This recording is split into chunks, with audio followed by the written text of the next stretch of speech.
Hello. I hope you are all doing well. And hi to Mark. Hi, Carl.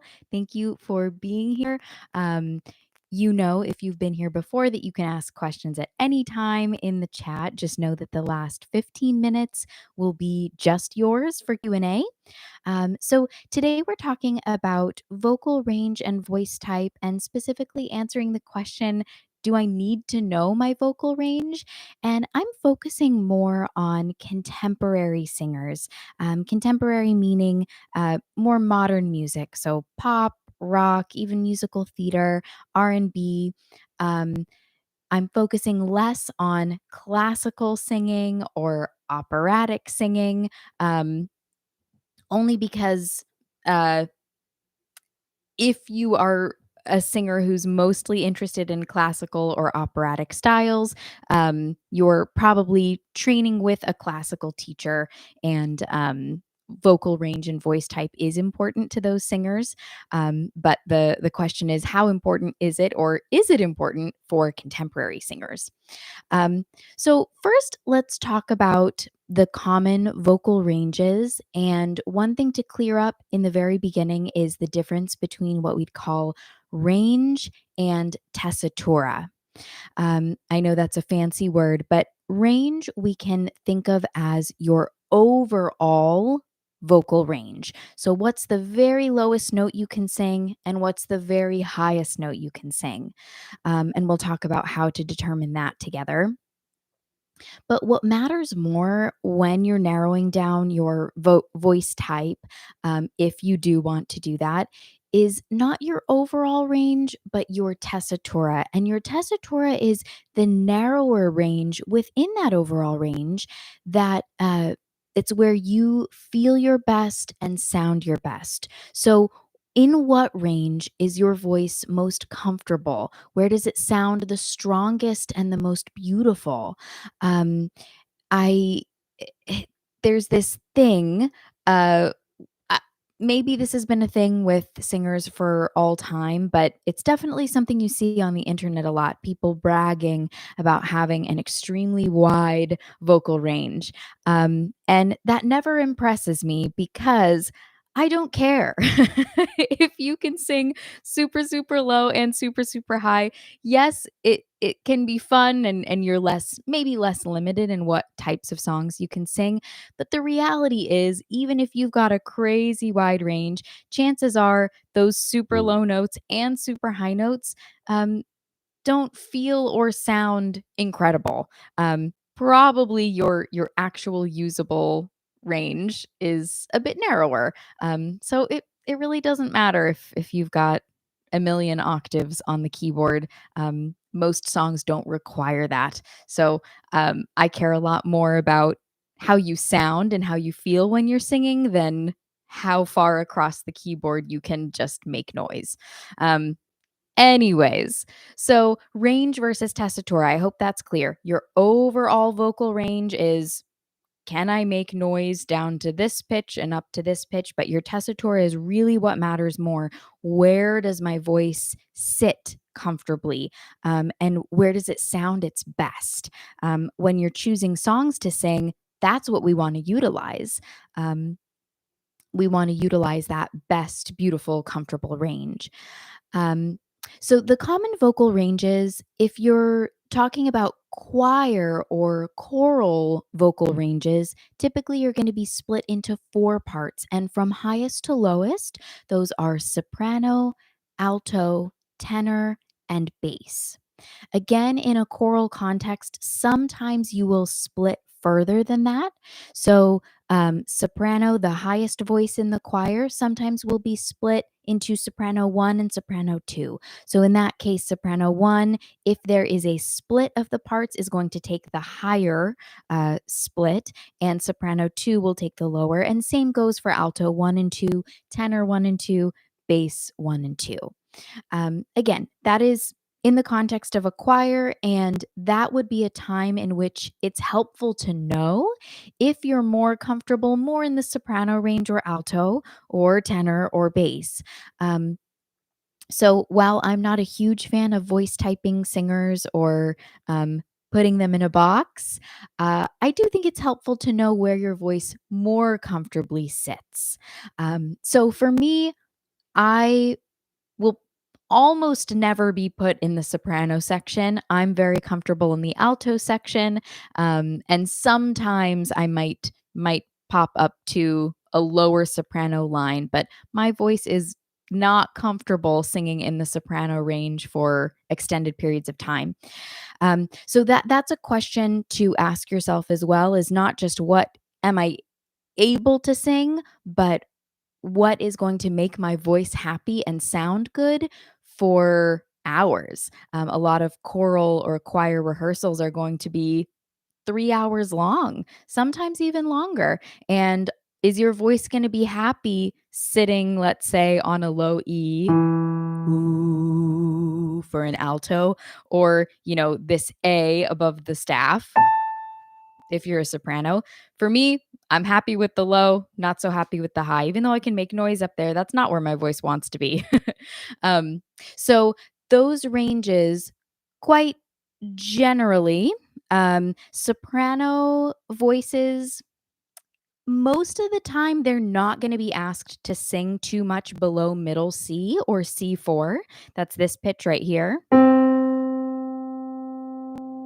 Again, we're talking about choral or choir music. So if that pitch is comfortable for you, but if much lower than that, you start to lose energy or tone quality. So the B flat, the A, then you might be more comfortable in the soprano section. Now, don't get me wrong. Most sopranos, probably all sopranos, can sing lower than C4, but is that vocal part going to require them to sing lower than C4? Not very often. Um, Probably the highest that you would ever be asked to sing in a choral context, singing soprano, um, probably the highest is going to be C6. And even that is a bit of a stretch. I would say more often than not, you're not going to be singing higher than A5, that pitch right there. And Mark commented, although I'm a tenor, when I was working as part of a flash mob choir, I had to lower myself to a bass to match the other guys, which was really uncomfortable. Yes. And sometimes you won't know that about your voice until you try, until you're in that context. And Mark, that's a great point that you bring up. Voices are flexible, and sometimes we do need to sing parts that we're not 100% comfortable with. So that's another reason to not put yourself in this box and never let yourself out of it. Because there are times in life where, oh my goodness, we don't have enough basses. Can anyone sing these lower parts? And I've been in that situation before as well. There just simply weren't enough sopranos. So I was asked to sing soprano. Would I do it every day? No. But it was nice that I had that ability. I was like, okay, at least I've sung these pitches. I can fake it for a day or two. Um, even if my voice won't be super happy with me. Okay, so I would say in general, soprano range C4, maybe a little bit lower to A5, maybe a little bit higher in a choral context. Altos, um, so there are some alto parts that go pretty darn low. I would say in general, you're not singing much lower than a G3, maybe an F3 in choir music. And for the high end, you're probably most of the time, you're probably going to be singing up to D5, maybe E5 or F5. However, you're not going to sit up there for very long. So I'm thinking about all of the choir situations I've been in, and I'm trying to think, okay, what's the lowest I ever had to sing on an alto part? What's the highest I ever had to sing? Um, DV Music is saying my full range is G2 to A4, sometimes A sharp 4. Sometimes I can sing in a tenor range, but it's not very comfortable. So I would encourage you, I know you're not asking a question, but I would encourage you to exercise that full range in your warm up just to keep it. Um, think about, it's not a perfect analogy, but think about, if you can do the splits.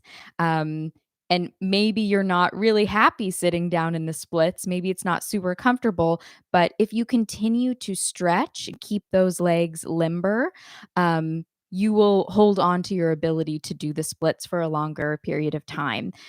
Similarly, if you are exercising up to those highest pitches that you have with some regularity, you will retain your ability to sing those pitches. If you just ignore it because it's not super comfortable or not your best, then you I don't think you would lose those notes forever, but you would lose them for a time. And so I would say even if you're not using those super high pitches within the songs that you sing, it's a good idea for you to just keep them within the context of your warm up. That's how I think of my soprano range. I'm not singing soprano, but I will continue to exercise my voice as high as it can go, for those times where maybe I do need to sing higher than I'm really comfortable. And another reason for that is, let's say I type myself as an alto and I say, okay, my voice is really its best from like this F to this E. And I just say, okay, that's that's what I'm going to exercise. I'm not going to sing lower than that or higher than that. Well, I don't love that idea because at a certain point that F is going to start to feel like the basement and that E is going to start to feel like the ceiling if I'm never stretching past them. So just as a rule of thumb, whatever you kind of narrow in on with your vocal range, it's a good idea to always be pushing past that just a little bit, not saying pushing past the point of discomfort, but solely for the purpose of that narrower tessitura or usable range feeling more comfortable and sounding better because it's not the actual ceiling and basement of your voice, so to speak. Um, okay, I'm going through these, uh, and then we'll get back to solo voice types. Diego, if you're a bass, then should you just fully stick to bass, or could I go to other vocal ranges for some songs? Diego, I'm a contemporary voice teacher, so my answer is be flexible and explore. I do not think you need to stick to bass if you're able to sing higher than that. Um, a classical teacher might have a different answer for you. However, I think that's one of the amazing things about the voice is that it is so flexible. So I say explore and do what makes you happy. I can see no downside to that, to a bass, extending their comfy range higher, especially. AN is saying I can go really high and low, but can't connect them. Yeah. Is there a way to learn how to bridge them? Absolutely. So I would check out here on the channel, I would check out a live lesson that we called something about smoothing out your voice, something about that. I can try to find the link for you, but if you look through the past live lessons, that smooth is definitely in the title, and it's another 1 hour lesson like this. And our whole purpose was smoothing out that transition from chest voice into head voice or low to high. So please do check that out because that's an entire lesson on that topic.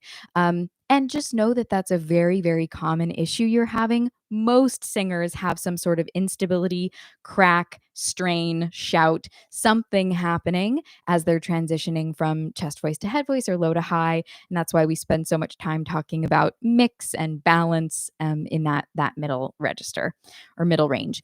DV was saying, do you think I'm a tenor or a baritone? When I'm below C3, it becomes harder to hit. So I would say if C3, that's this pitch right here, if that's where your voice kind of that's the low end of what's comfortable for you, then chances are, if I had to, I would place you more as a tenor than a baritone, because a baritone is gonna be comfortable on that B, B flat, A flat. And if those feel like a reach for you and feel uncomfortable, I probably would not place you as a baritone, at least today. Um, and chicken nugget, how are you sure that you're an alto or a soprano? Also, how to stay there when singing. Um, so, this is a question that you can answer for yourself over time. I don't believe that we should or need to be voice typing in a single day. But the first thing, as we talked about before, the first thing that you would do is determine your overall range. That's the lowest pitch that you can sing and the highest pitch. Yeah, exactly. Where you're comfortable. And then we're narrowing in from your overall range to what's called your tessitura, or the range in which your voice sounds its best and feels its best. There's a huge caveat here, though. For a beginning singer, your overall range might be quite narrow, and your overall range, or your tessitura, your comfort zone, might be on the lower side, simply because our speaking voices tend to be lower. Not many of us are going, "Hey guys," and talking up here. Um, Most of us are using our chest voice. So that's what's comfortable for us singing. Um, so it's a really tricky thing to voice type a singer when they're a brand new singer, because all you really have to work on is their speaking voice. So this is why, if I'm working with a singer for the first time and they ask me to type their voice or place their voices, I will tell them with so many disclaimers. Today, it sounds like your voice is more comfortable in the, let's say, alto range or soprano range, whatever it is. But I'll tell them, please don't put yourself in that box, because your voice is going to probably expand and develop the more that you sing, the more that you get to know your voice. So the last thing I want you to do is to say, oh, well, because I'm comfortable here today, that's what I'm going to be forever. We just don't have enough information to make that kind of uh, assessment. There are some cases where, let's say, you have an extremely deep voice or you have an extremely high voice, and it's just clear as day to anyone hearing you talk and sing that that's kind of where you're going to stay. Sure, there are cases like that, but the majority of folks land somewhere in the middle. Um, DV music, normally I sing B2 to F sharp 4, G4 for belting, E5, falsetto head voice. That's the most comfortable zone, but sometimes I can belt higher with no tension. I realize, though, that my sweet spot is D3 to F sharp 4. Cool. So that kind of sounds like, you know, Barry tenor territory to me. And Kahan is asking, I want to know what's a good point between nasal tone and chest voice to sing. Some easier parts I sound very dopey sometimes, so I'm kind of confused. Well, when it comes to tone, that's that's a stylistic choice. That's subjective. So something that sounds nasal to you might not sound nasal to me. Same with, dopiness. If you can help me understand what you're asking a little bit more, because we're talking about tone, but also chest voice. Help me understand what issue you're having. But I guess my overall answer is tone is subjective. So if you don't like the sound that you're getting, um, then I mean trust your ear. But but yeah, tone is not like a right or wrong thing. Um, And then DV Music was saying, oh, okay, never mind. All right, back to it. So we were talking about choir parts, soprano, alto, moving on to tenor. So a tenor in a choir usually is not going to be asked to sing much lower than C3. And they might have to sing higher than an A4, but in a choir situation, probably not. So there's this A4. So if that's where your voice is fairly comfortable, you might select tenor if you're auditioning for a choir or if, you're asked to self-select. And then bass, oftentimes you'll get bass 1 and 2. So people who fall in the baritone category, they might sing tenor 2 if their voice is a little bit higher. They might sing bass 1 if their voice is a little bit lower and that's where they're comfortable. But usually basses are expected to be able to sing F2 or E2.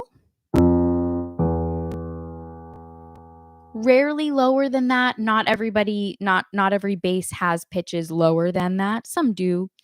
Some will have a low C.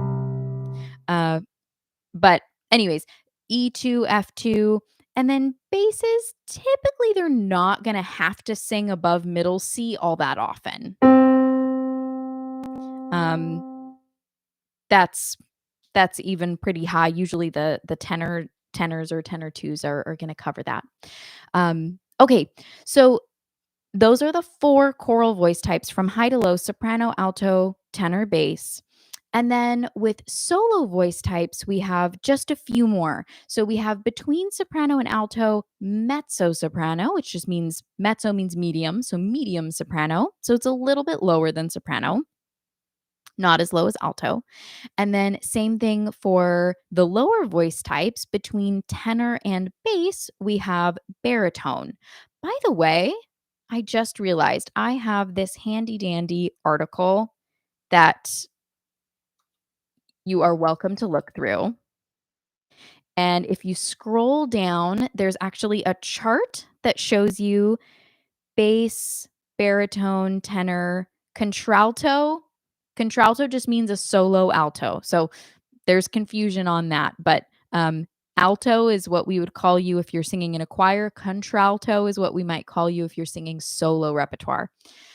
So it shows you on the keyboard. Sorry, I should have shared this link with you much sooner, but please open it up now because I think it's helpful. You've got bass, baritone, tenor, contralto, mezzo soprano, soprano. And that's in relation to the keyboard. You can see these numbers. Those are octave numbers. And if you find C4, that's middle C. If you've heard of that, that's about halfway up the keyboard. And we have listed the standard solo vocal ranges: soprano, C4 to C6, mezzo, A3 to A5, and so on. And then we also define tessitura. We talk about how to find your vocal range, and I have a video link in there. It's a very short video, but you can follow that. Basically, you're just singing down to your lowest comfortable pitch and up to your highest comfortable pitch. It's a very, I would say, crude, like very, very general way to find your vocal range. And then we're also asking, how do I determine my vocal part? And that's where you're narrowing in on your tessitura, when you should choose a part, singing in a choir, looking for range specific warm ups, and finding repertoire for auditions. Um, Again, I'm not typing singers is not something that's important to me, but when a singer asks, I will help them out. And that's again because I'm a contemporary teacher, not a classical teacher. If you're singing classical or opera, this becomes important. And that's because different voice types train a little bit differently, and the the real reason this becomes so important is because specific roles in operas are written for voice types. So compare contemporary music, like singer-songwriter, they're just writing for their own voice. They're not writing for a voice type. Whereas back in the day, we're talking about, operas and other oratorios, things like that. Um Composers are writing for specific voice types or vocal ranges. Um, and so I have another article for you, and this is by a classical teacher. Karen O'Connor. So she wrote an article on how to determine singing range and vocal, what's called Fach or voice type. So again, if you are a classical singer, you can learn a little bit more about voice typing. Um, they get even more specific. The classical teachers get even more specific, so they talk about kind of the weight of your voice. So is it a heavy voice or a light voice? The timbre or tone quality. They'll also talk about, where is your passaggio or your passaggi, if that's the is that the plural, maybe? And those are the transition points where your voice is transitioning from, chest voice into mix or mixed voice into head voice. That's what we'd call it in the contemporary world. Um, so that's a very, very long article, but if that interests you, it's well written. She's a great teacher, very knowledgeable. Okay, DV Music was saying, sometimes I think I'm a low tenor, but belting above F sharp 4 is not easy at all. Also, my voice cracks on C3, but I can still hit G2. um,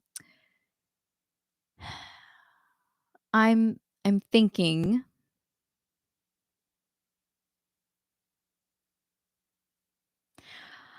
I think your instincts are right.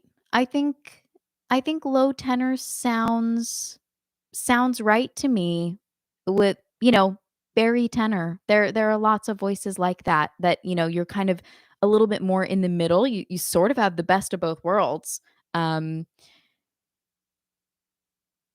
this is one of the reasons I don't love voice typing and putting you in a box, is because we are humans. We're people.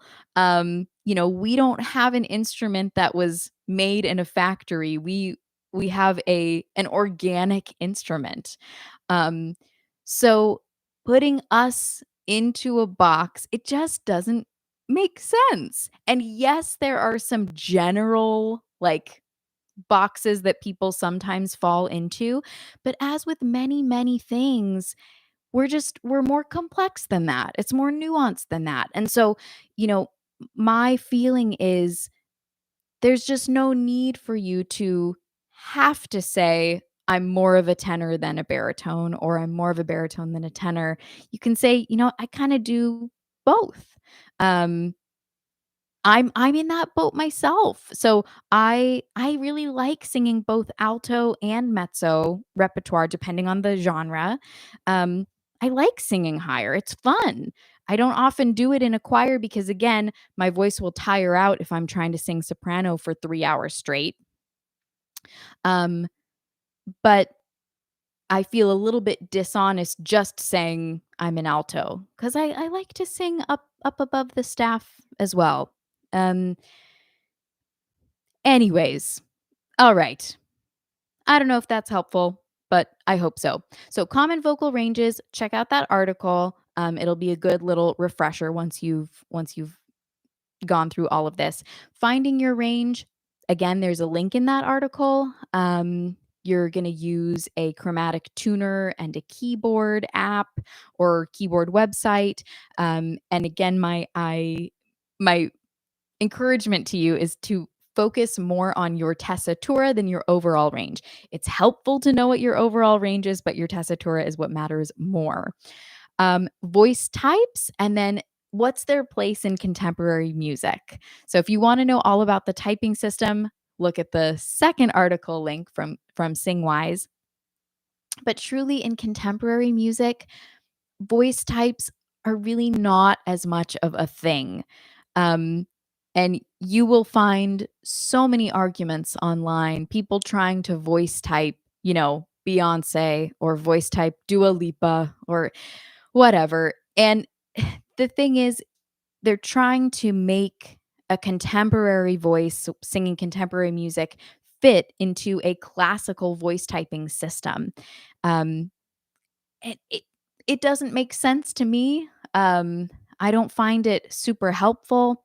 So just know that with contemporary music, voice typing is not as important. The areas in which it can be helpful for you, again, are if you're gonna sing in a choir, it is helpful to know, is my voice more comfy as an alto or a soprano, a bass or a tenor? If you're looking for a warm-up, but guess what? If you try out a warm-up and you realize, "Oh my goodness, this is uncomfortably low or uncomfortably high," there's your answer for you. Um, it however that compares to your range as you've determined it to be, um, the songs that you attempt to sing and or the warm-ups that you attempt to sing along with, those can provide your answer. So, for me, I'll usually do my own warm-up, but sometimes I'll look for a warm-up by another teacher just to see what they do. And I'll usually be looking for an alto warm up or a mezzo warm up. I just know that a soprano warm up will not include all of the low notes that I want to include, and it's going to go higher than I'm comfortable going. So it's okay for you to determine that just through trial and error as well. Um, how to choose good songs for your range. So maybe you've identified yourself as a specific vocal range or voice part, maybe not. Um, but the first thing I think is knowing where the sweet spot in your voice is and knowing your strengths and weaknesses as a singer. Um, that's also something that takes time. You're not gonna know that on day 1 or week 1 or even month 1 of singing. You're gonna find over time what feels like an easy fit for me. Um, what do I have an easy time doing and what's more difficult for me to do? Um, and then to be able to analyze songs that you hear and compare those songs to what you know your strengths, weaknesses, and comfy range to be. And then to change the key when needed. This is huge. Um, just because a song was written in a specific key does not mean it needs to stay there. And the great thing is, we live in a time where you can look up on YouTube, Hey Jude, higher key. So this is an example of a song, Hey Jude. And I will look at all of these questions, by the way, because I see a lot of questions just came in. But just as an example, Hey Jude is in the key of F. So it starts right here. Hey Jude, don't be afraid or don't make it bad. I think those are the first lyrics. That's the original key. It goes a little bit low for me. Na na na. I mean it's fine, but it kind of lacks energy. So if I'm a beginning singer and I'm like, "Oh, I really want to sing Hey Jude, but oh no, it goes too low," or "Oh no, it goes too high." Um, you can change the key. So you can type into YouTube, "Hey Jude, higher key karaoke," or "Hey Jude, lower key karaoke," and try those out and see if they're an easier fit. If you don't find anything that's an easy fit, you still have options. So Google Chrome has a browser extension called Transpose that you can have in your little toolbar, and you can actually transpose or change the key of videos that you're watching. So you can move it up a little bit, move it down a little bit, and kind of find that sweet spot. You can also go to karaokeversion.com. It's karaoke-version.com. I think their tracks are maybe $1.99 for purchase. I've purchased a handful myself. And you can do the same thing there. You can move the track up a bit or down a bit depending on your comfort level. So the what matters more when you're choosing a song is what's the what's the vibe of the song and then what's the range, meaning is it an octave range, is it an octave and a half? um it doesn't matter as much what the specific pitches are because that's something you can change. You can't change it if you're going to karaoke. That is unfortunate. So if you're going to sing Hey Jude at a karaoke bar, probably they're only going to have the original key. So if you're in that boat, I have a link for you. This is just a Google Doc that I'm working on and adding to, but this is my easy songs for beginners uh Let me know if that opens up well. Um, I have the different vocal ranges, soprano, mezzo, alto, blah, blah, blah. And I have songs with the key listed, the range listed, and the genre. So you can check that out if you're kind of stuck. You can also use it just educationally for yourself if you're like, oh, interesting. I can sing all of these songs in the original key. Maybe I'm kind of an alto or maybe I'm kind of a baritone. That's another way contemporary singers sort of narrow down their voice type is by comparing themselves to other singers of that type. Um, okay, so going back. Diego. Okay, Diego said they could not find that video that I was mentioning about smoothing out your transition from low to high. I will find it for you. No worries.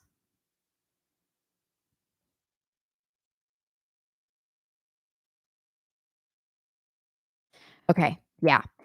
So the title is a little bit misleading. It says how to sing smooth, but then the title my title was smoothing out your voice. And that just didn't come up in the search, but here is the link. That was, let's see, 3 months ago.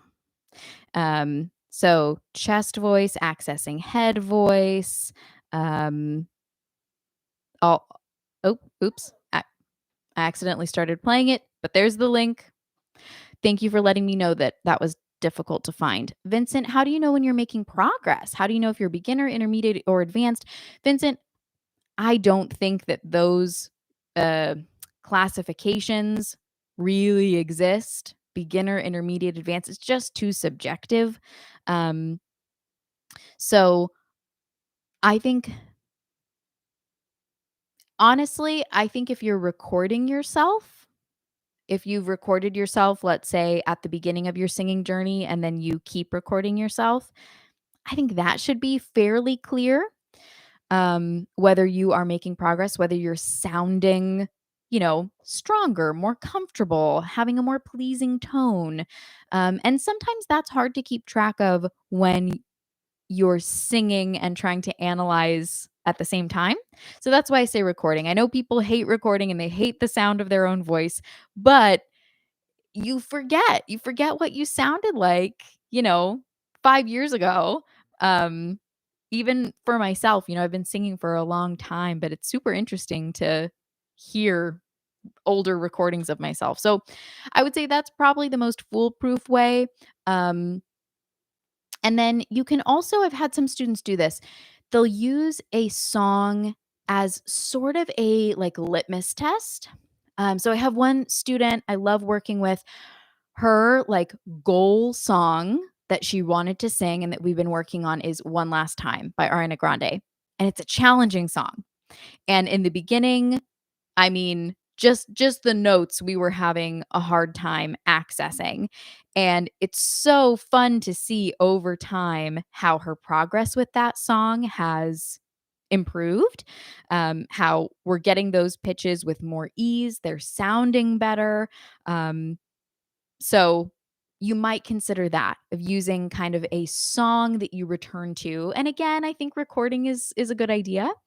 Um, but using a song that can be a little bit of a barometer or a litmus test for yourself. Um, Frisia or Freezy.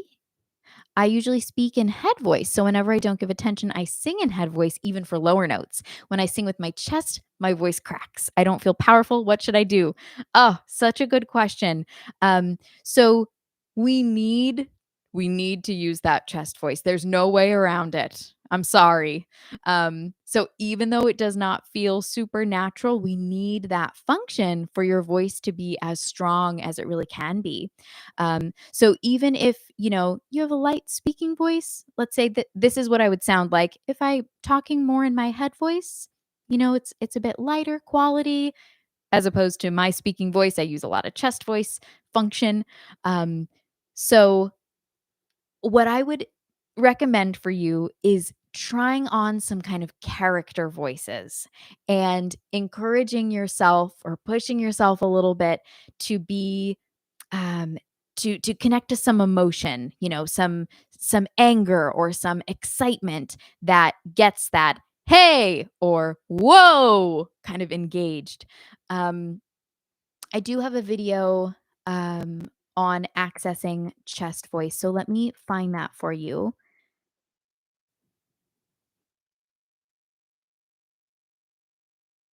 And there's actually two. There is shorter video. This is an 8-minute one, and then there's a longer hour-long how to find your chest voice. So I would start with the shorter video, and then if you have time, you can go on to that longer one. Um, but yeah, that's we gotta do that. Um, okay, Anchi, I've not really specified my vocal range. Right now, I'm undecided between soprano and tenor. When I do lessons, I usually do tenor. Um, So, soprano and tenor, those vocal parts are actually about an octave away from one another. An octave being so soprano range, typically we think of as C4 to C6. Tenor range, we think of as C3. Sorry, that was not C3. C3 to C5. So, did I say they're 2 octaves apart? They're 1 octave apart. If I misspoke, I apologize. Um, so I would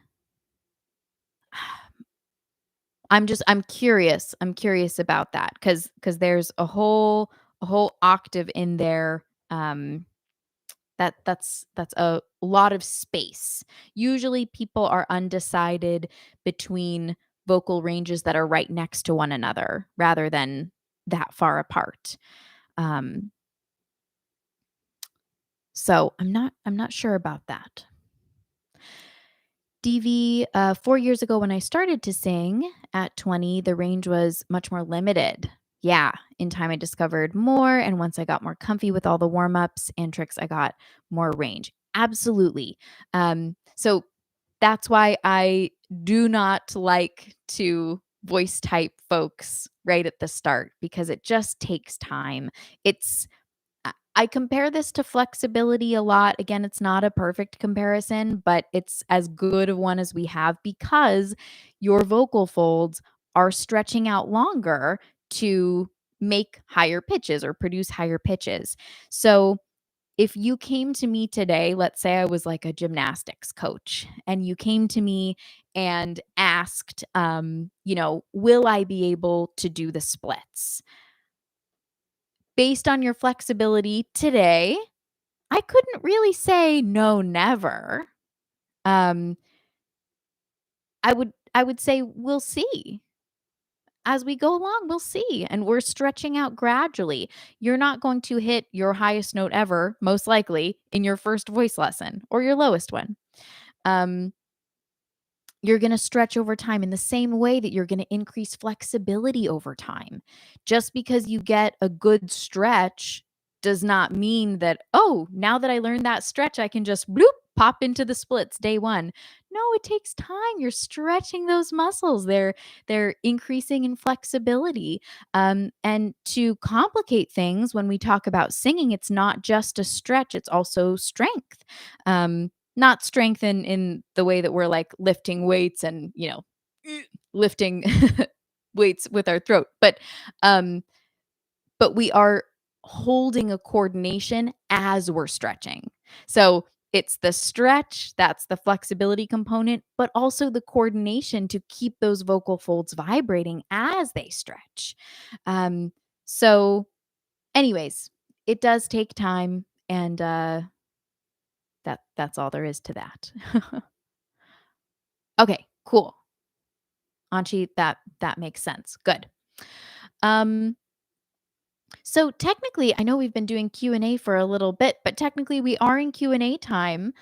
So please any questions. It could be related to range and voice type or not. Let me make sure that I included all the links I wanted to include. I think I did. I'm just going to drop them all again in case you came a little bit later. So, this is the kind of general article on vocal range that I wrote. This is the article on voice types, more for classical singers. If you are more of a classical operatic singer, this is the easy songs for beginners with ranges and all of that good stuff listed. I think those are my main links for you. But as I wait for some more questions to come in, I'll share just a little bit about my own kind of history with this, with vocal ranges and voice types. I've had different voice teachers tell me with confidence that I'm an alto or I'm a soprano, or I've been voice typed in all the different voice types that I could potentially qualify as. And the it confused me. It confused me more than anything because I was like, how could these 2 or 3 people be right? Okay, so Esther is maybe in the same boat. How do I know my range? Because I'm both alto and soprano. Um, oh, and Michael's saying I must be a baritone because it's the smaller range. It looks smaller for some reason, um, but baritone range should be A flat 3 to A flat. Oh, sorry, maybe there's a typo on there because it should be A flat 2 to A flat 4. Yeah, there might be a typo on there. So Michael and any other, potential baritones, A flat 2, that would be your lowest comfy, beautiful pitch, and then A flat 4 would be your highest comfy, beautiful pitch. So Esther, it's very possible that you can sing both alto and soprano. There are plenty of singers who find themselves in that boat where they can do both. And if both part, if you sing in a choir or you sing songs that kind of utilize that range, if both parts are equally beautiful and comfortable, then hey, you have flexibility. You can choose on the day. You can go back and forth, one day do an alto warm up, one day do a soprano warm up just to, hit your full range. And you don't have to choose. Um if you're singing in a choir, again, this is if both are equally beautiful and comfortable, then where you sing is going to depend on the needs of the choir. The choir director might be like, "Hey, I'm kind of short on altos. Do you mind singing alto?" And then that's what you sing.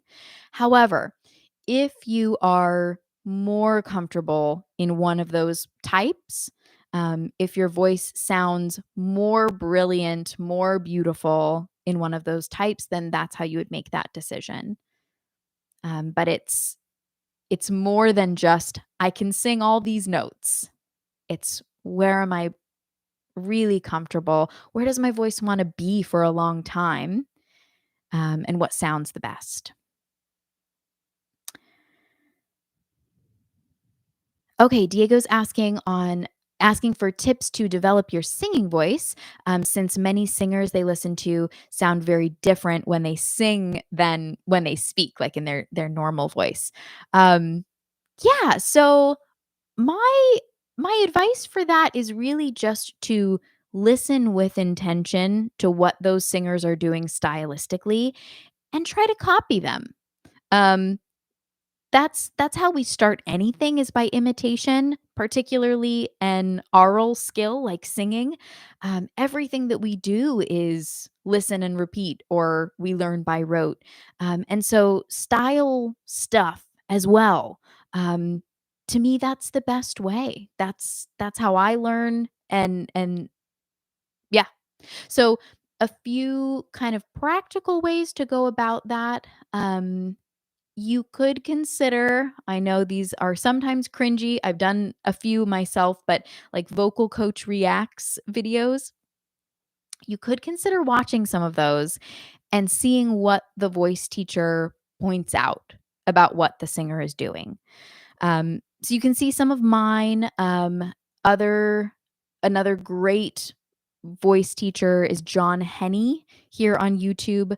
Um, he does a great job analyzing singers and talking about what they're doing.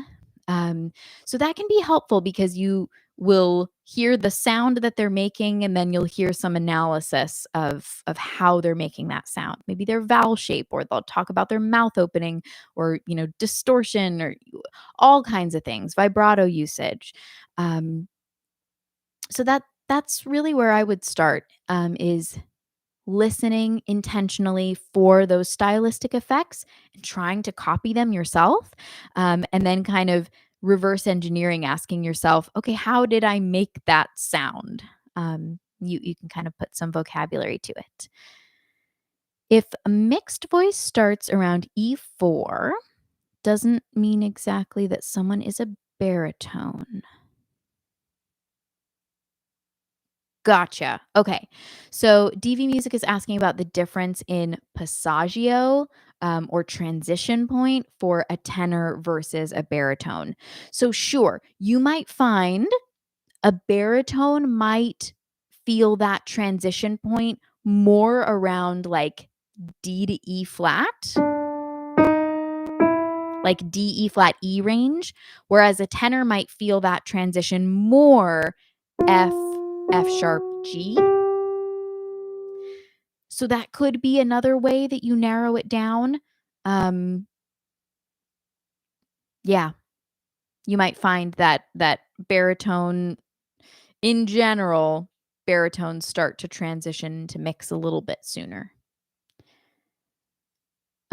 All Things Leads United was asking straight tone question. So straight tone is what we refer to when we're talking about the absence of vibrato. So vibrato, this natural fluctuation or oscillation in pitch, ooh, versus straight tone, ooh, none of that fluctuation or oscillation. So being able to do both is important. Straight tone is especially important in pop music, jazz, contemporary styles. As a tenor, is it possible to ever be able to reach the range of a high tenor, or is that just down to the voice you're born with? Mark, our range, like over a lifetime, our range is determined by our body, our anatomy. Um, I'm of the belief that you do have more flexibility going higher than you do lower. And we've talked about this before. If my vocal folds are, a rubber band, I can't make that rubber band shorter and pretend I can't like squash it like that. But I can stretch it longer or longer or longer. Um, so I truly can't answer that question for you. Like if you asked, okay, I can sing, let's say I can sing a C5 today. Can I one day sing an E5 or an F5? I would not be able to answer that for you. Um, the only path forward is to try and to try out different sounds, different exercises, because that can make all the difference in the world in your limitation. G sharp 5. That's plenty high, Mark. I don't know why you want to sing higher than that, to be honest. I don't really care to sing much higher than that. But hey, no, I'm not trying to limit your goals. Um, I can't answer that for you. I simply don't know. It's possible. Um, Again, we're humans, right? We're not instruments. And so you could compare yourself to other human voices and say, okay, voices who kind of sound like mine, How high do they sing? But again, it's tricky because we're so different, you know? Yeah, asking the tough questions, the unanswerable questions, really. I could pretend to know, but I'm not gonna lie to you. Um, so I hope and we still have 5 minutes for questions, so please throw those in. Um, okay. I don't know that singer. I should probably look them up, huh? Uh, I hope that this lesson kind of put you at ease on figuring out your voice type or vocal range. Hope it gave you a little bit of focus. Um, I do highly recommend checking out that SingWise article because it is interesting to know how classical singers type their voices. And again, I simply do not think that that is helpful for most contemporary singers because you're not preparing for a specific operatic role that requires that voice type. We're just singing songs, we're singing songs that we like. And I think the closest comparison point would be if you're a musical theater singer. Um, those are more or less written for a voice type.